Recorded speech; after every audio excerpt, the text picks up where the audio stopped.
بسم الله الرحمن الرحیم. السلام علیکم ګران دوستانو امید ده چې ټول جوړ او روغ یاست. ښه ګران دوستانو، نن در سره د کتاب د شپږم درس نه یو بله حصه درس شروع کوم، نو امیدوارم دوستانو چې را سره پکې ستړي نشئ. ښه دوستانو، په دې ځای کې وایي چې ورته راتن یعنی څه؟ ورته یعنی جملې، راتن یعنی وړاندیز، یعنی د جملو وړاندیز. او د دې مثلا نورې معناګانې هم دي چې وایي هغه د وړاندیز او هغه د حد وهل، نظر ورکول، خلاصه داسې. او بله خبره دا چې دوستانو د دې په باره کې به زه یو څو عکسونه بیا درته دروښیم چې مثال داسې ښه صحیح پوه شئ. خو دغه نه به مخکې دغه لاندې دغه خط ووایو چې لږ په دې کوم توضیح حاصل شي، بیا به دغه نه اخواته عکسونه وګورو. صحیح ده؟ امیدوارم دوستانو پوه شوي. اوس به دې خط ته راشو. په دې ځای کې وایي چې مونتاکس مالر یعنی څه؟ مونتاګ یعنی دوشنبه، مالر یعنی رسمول، یعنی د دوشنبې رسمول. یا خلاصه داسې لیکل خو ځکه نه دي چې دلته لیکلو ته شرایبن وایي، نو دلته مالر ده یعنی د دوشنبې رسمول، خلاصه داسې. په دې ځای کې وایي چې شپیلن زی ان zwei ګروپن یعنی څه؟ شپیلن یعنی لوبه کوي یا تمرین کوي، زی یعنی تاسې، ان zwei ګروپن یعنی په دوه ګروپونو کې. یعنی مثلا دوستانو په دغه یو کورس په یا یو ټولګی په دوه ګروپونو یا په دوه ډلو باندې تقسیم شوی، او دوی ته وایي تاسې په خپل منځ کې یو تمرین، یو لوبه غوندې داسې را جوړه کړئ. نو امیدوارم دوستانو پوه شوي یئ. په دې ځای کې وایي چې زی بیکومن eine Karte mit einem Wort یعنی څه؟ زی بیکومن تاسو ته به درکړل شي یا به تاسو ته ملاو شي یا به تاسو ته حاصل شي. eine Karte یعنی یو دانه کارت، mit einem Wort سره د یوې جملې، یعنی د کارت په سر باندې به یو جمله لیکل شوي. یو دویمه خبره دا چې دوستانو دغه بیکومن چې ده په دې ژبه کې مثال خبرې بیکومن معنا دا ده چې تاسو به درشي. دوستانو موږ تاسو پوهېږو چې یو کارت چې ده خپې نه لري چې سړي ته ورشي، خو په دې ژبه کې داسې جوړ راځي چې زی بیکومن یعنی تاسو به درشي، خو په پښتو کې مطلب یې سیده داسې راځي چې تاسو ته به ملاو شي یا به تاسو ته حاصل شي یا به تاسو ته درکړل شي. eine کارت یو دانه کارت، mit einem Wort یعنی سره د یوې جملې. امیدوارم دوستانو پوه شوي. خکته وایي چې malen Sie das Wort auf په بخښنې سره malen Sie das Wort an die Tafel یعنی رسم کوي تاسې دا جمله په تخته باندې. اوس دوستانو جمله څنګه رسم کو؟ دوستانو د دې کېدای شي دوه مطلبه. یو مطلب خو دا ده چې کېدای شي دا جمله داسې غټه غټه ښه په خوشخطۍ باندې دلته پاس رسم کوي، او دویم مطلب به دی چې د کومې جملې نوم اخلي، مثال د خبرې بیا که د لاس نوم واخلي هند، نو تاسو به هلته لاس به په تخته باندې رسم کوئ، یا مثال د مڼې نوم واخلي مڼه به رسموئ، که د هندواڼې نوم واخلي هندواڼه به رسموئ، که د اناناس، خلاصه داسې هم داسې. نو امیدوارم دوستانو پوه شوي یئ. که نه دې ځای کې دا نه معلومیږي چې جمله خو رسمیږي نه، جمله لیکل کېږي، خو بهرحال امیدوارم دوستانو تاسې پوه شوي یئ. د دې نه دا خواته مخکې وایي چې د کورس teilnehmer aus ihrer Gruppe raten das Wort یعنی څه؟ د کورس teilnehmer یعنی د کورس زده کوونکي aus ihrer Gruppe یعنی د ستاسې د ډلې نه، raten یعنی هغه به کوي دا وړاندیز به کوي یا به مثال هغه کوي حد به وښي، نظر به ورکوي. das Wort یعنی د دې جملې په باره کې، یعنی د دې جملې نظر به ورکوي. اوس د دې نه مخکې یعنی مطلب داسې چې د ستاسې د ګروپ نه به یو زده کوونکی د یوې جملې یا د دې جملې په باره کې نظر ورکوي یا به حد وهي یا به مثال هو هم داسې. نو امیدوارم دوستانو پوه شوي یئ. دلته ښکته څه وایي؟ dann ist die andere Gruppe ander Reihe یعنی څه؟ dann یعنی نو بیا ist یعنی دا die andere Gruppe یعنی دا بله ډله یا بل ګروپ، اندر رایه یعنی په قطار کې یا په لاین کې، یعنی مطلب د اوله کې د یوې ډلې نمبر یا نوبت و، اوس دغه نه پسې بیا د دې بلې ډلې نوبت کېږي، نو دا دغه پسې په قطار کې دي یا په لاین کې دي. نو امیدوارم دوستانو پوه شوي یئ. سیده مطلب یې داسې چې هغه نو بیا دا بله ډله ده په قطار کې، یعنی د ستاسو پسې په قطار کې ده، یعنی دغې نمبر ده در پسې. نو امیدوارم دوستانو پوه شوي یئ. دغه نه ښکته څه وایي؟ jede Gruppe hat immer 3 Minuten Zeit. jede Gruppe یعنی هر یوه ډله، hat یعنی لري، immer یعنی همیشه، 3 Minuten Zeit یعنی 3 دقیقې وخت لري، یعنی هر یوه ډله 3 دقیقې، یعنی هر یوه ډله همیشه 3 دقیقې وخت لري. امیدوارم دوستانو په دې باندې پوه شوي. دلته ښکته بیا پوښتنه کوي، وایي چې welche Gruppe errät die meisten Wörter یعنی څه؟ welche یعنی کومې ګروپ یعنی ډلې ریت یعنی هغه وکړه څنګه میږي نظر ورکړ یا مثال هدي واخه یا مثال وړاندیز وکړ د مایستن ورته یعنی تر ټولو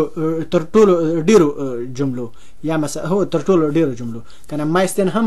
په پښتو کې څو قسمه معناګانې لري خو دلته سیده مطلب راځي چې هغه چې کوم یو ګروپ وړاندیز یا نظر ورک د مایستن یعنی تر ټولو ورته یعنی جملو یعنی تر ټولو ډیرو جملو نظر ورک دا انداسې امیدوارم دوستانو پوه شوي یې اوس چې ما تاسو ته ویل چې زه به تاسو ته عکس دروښیم ته چې زه دا فولډر را خلاص کړم اوله اوس دلته وګورئ دوستانو دغه درې عکسونه ما تاسو ته راوړي دغه را ډاونلوډ کړي مې دي اوس دا وګورئ مثال د خبرې دغه هلک چې ده دغه جلۍ په باره کې خبرې کوي کیدای شي دی خوري دلته وایي چې meine Schwester errät YouTuber Songs یعنی څه meine یعنی زما شوسته یعنی خور errät یعنی هدي واخه یا نظر ورک YouTuber songs یعنی د یوټیوب د غانو په باره کې نو دوستانو چې مثال لکه څنګه چې پیږي دغه عکسونه چې کوم یو ګوري یا مثال د دینه په غیر نور خلګي چې غاني یوټیوب ته اپلوډ کړي یا څنګه یا خپل غاني ویلي بل چا اپلوډ کړي خو دغه په باره کې یو نظر ور کړی چې مثال خبرې د خغانې له بده له د کمی د زیاتې له خلاصه داسې یو نظر غوندي نو میدارم دوستانو پوه شوي چې دغه راتن او ارت چې دا یعنی راتن جمله ده او ارت یعنی بل کس ته به استعمالي امیدوارم دوستانو پوه شوي یې دلته یو بل دلته چې وایي چې پرایس او اراتن یعنی څه پرایس یعنی قیمتونه اراتن یعنی هغه ده یو حد وهل یو نظر ورکول کنه اوس مثال خبره دا یو کس یا دا پښتنه کوي چې دا په 2 روپۍ یا دلته 25 روپۍ قیمت ده او 1 روپۍ 99 سنټه قیمت ده نو په دې دواړو کې یو نظر ورکړي چې یا دا قیمت ده یا دا قیمت ده خو هراتن د داشه شو په دې ځای کې دا بل چې دې ځای کې هغه جمله لیکل شوی نه ده خو ولی مغه ته جوړیږي چې مثال یا د جلې د دې الک نه پښتنه کړي یا د الک د دې جلې نه پښتنه کړي چې دا شی په 2 روپۍ دلته 200 روپۍ قیمت ده او 4 روپۍ 95 سنټه ده او 48 روپۍ قیمت ده نو چې په دې کې به کوم یو قیمت وای او یا به هغه کېدای شي دا 200 روپۍ لې د دې خلور ته وازه پاتې شي چې دا څه قیمت ده یا بهر حال امیدوارم دوستانو چې تاسو د دې راتن او مثال لکه بل کس چې استعماليږي ارت یعنی د دې په مطلب باندې صحیح پوښیږي دوستانو څخه کوزیږي چې څخه چی شي په دې ځای کې وایي چې نینن زی 3 4 5 6 مثال دا ټکی ټکی او یا د دې نه سیوا ورته یعنی جملې یعنی واخلې نینن یعنی واخلې نمونه زی یعنی تاسو د 3 4 5 شپږ او یا داسې نور جملې یعنی تاسو واخلې نمونه د 3 4 5 شپږو شیو نمونه یعنی جملې را واخلې کنه یعنی د کوم یو نه کورپاتایل یعنی د بدن د اعضاء یا د بدن د حصو نمونه موبل یعنی د مثال لکه چوکیګانی میزونه ونواريګانی کړکۍ او دروازې او د شینه په موبل کې راځي خو د دیونه نمونه را واخلې اوبست اون ګموزه یعنی د میوه او سبزي نمونه را واخلې فامیلی وزبوي فامیلی کې څه نمونه دي مثال مور پلار رور خور کاکا ماما او خلاصه داسې پسې نو ارسته یعنی ډاکټران مثال خبره اوس ګوره ارست چې دا ارست ډاکټر کیږي ارستن ډاکټر کیږي او ارست چې دا بیا ډاکټران کیږي خزه ونر غونډ ګډوډ امیدوارم دوستانو پوه شوي بیا دلته دا ټکی ټکی چې دی کوم یو د دې دا مطلب ده چې مثال د خبره د دینه اخواته مثال یا بیرون چې تاسو نور څه نمونه راکوي نو هغه هم چلیږي نو امیدوارم دوستانو پوه شوي دلته په دې ځای کې څه وایي چې شپیلن زی ان 2 ګروپن یعنی څه لکه د دې خو مې پاس درته مخکې ویل چې تاسو تمرین وکړئ په 2 ګروپونو یا په 2 ډلو کې په دې ځای کې وایي چې هغه دا ګروپ ا nimmt einen Körperteile د ا ګروپ یا مثال د زمونږ اساسي پښتو په اصطلاح باندې مثال د الف ګروپ nimmt نوم اخلي einen Körperteile یعنی د بدن د اعضاء یو نوم ښه یعنی ګوره چې ګورې دوستانو بعضې وخت کې دا نوم چې د ټکه ټکه معنا بله خوا ځي بعضې وخت کې سیده معنا بله خوا ځي خو اوس باید څنګه ووایو د الف ګروپ یا د ا ګروپ یو نوم هغه د الف ګروپ یا د ا ګروپ د بدن د اعضا یو نوم اخلي خلاصه داسې مجبوره وایي ښه نو امیدوارم دوستانو پوه شوي یئ ښه په دې ځای کې وایي چې dann nimmt Gruppe B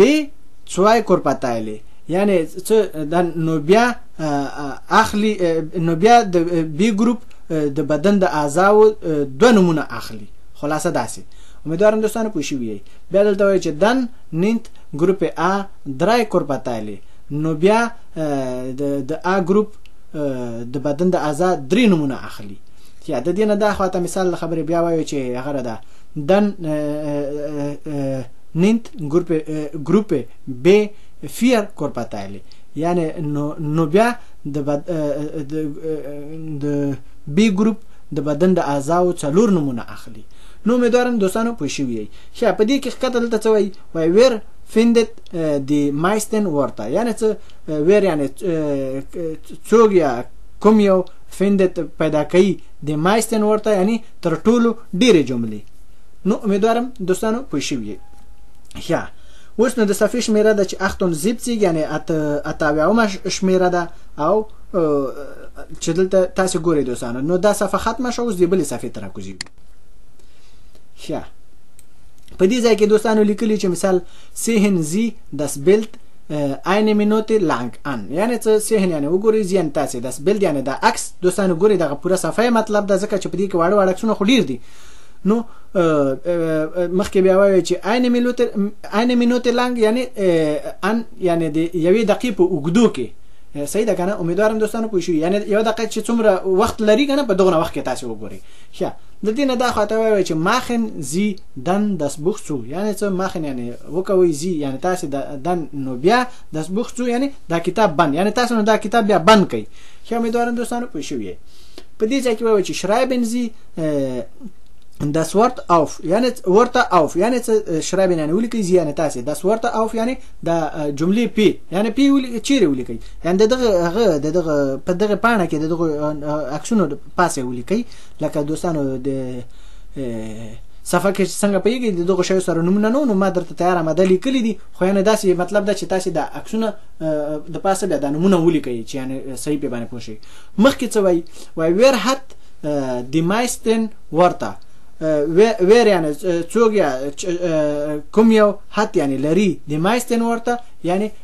تر ټولو ډېرې جملې یا مثلا تر ټولو مناسبه جملې خلاصه داسې امیدوارم دوستانو پوه شوي ښه د دې خط مطلب څه شی و دوستانو د دې خط مطلب دا شی و چې مثال خبرې تاسې د یوې دقیقې په اوږدو کې تاسې دا کتاب وګورئ دغه نه پس بیا تاسې دا بند کړئ ځکه یې بند کړئ چې دوستانو د دغو شیو سره نمونه نه و چې تاسې د بل کوم ځای نه نقل راوانخلئ نو دا داسې په یادو باندې بیا دا نمونه ولیکئ چې زده مې دي او که نه دي نو امیدوارم دوستانو پوه شوي ښه دوستانو اوس لکه څنګه چې عکسونه یې ګورئ نو پېژنئ زه به یې صرف د نمونه درته وایم بعضې دوستان وایي چې موږ په لوستلو کې نه پوهېږو په دې ژبه کې وایي هغه ده نو د هغه په حساب باندې به زه به نمونه ووایم چې د کوم یو ته بیا مشکل نه نو نور خو هغه عکسونه یې نه که نه پېژنئ ښه di lampe di toilette di orange di banane ja di gurke di tomate das Ei der Teppich der Herd die Karotten په بخښنې سره Karotten نه Karotte die Paprika das Bild der Kuchen das Ohr die Lippen die Kartoffel der Apfel ښه دوستان اوس به پورته راشو ښه د دې نه دا خواته وایي چې der Finger der Fuß der Fußball der Blumenkohl der Löffel der Schüssel der Fenster das Messer ښه دوستان دغه نمونه چې عکسونو سره مو کتل او 79 یعنی 90 صفحه او دغه درس دوستانو چې در سره مې شریک دوستانو امیدوارم چې د ستاسې د کار یا د ستاسې د خوښې جملې پکې استعمال شوي او دوستانو د راتلونکي درسه پورې په پاک الله باندې سپارم. فی الحال د الله په امان او ښې چارې.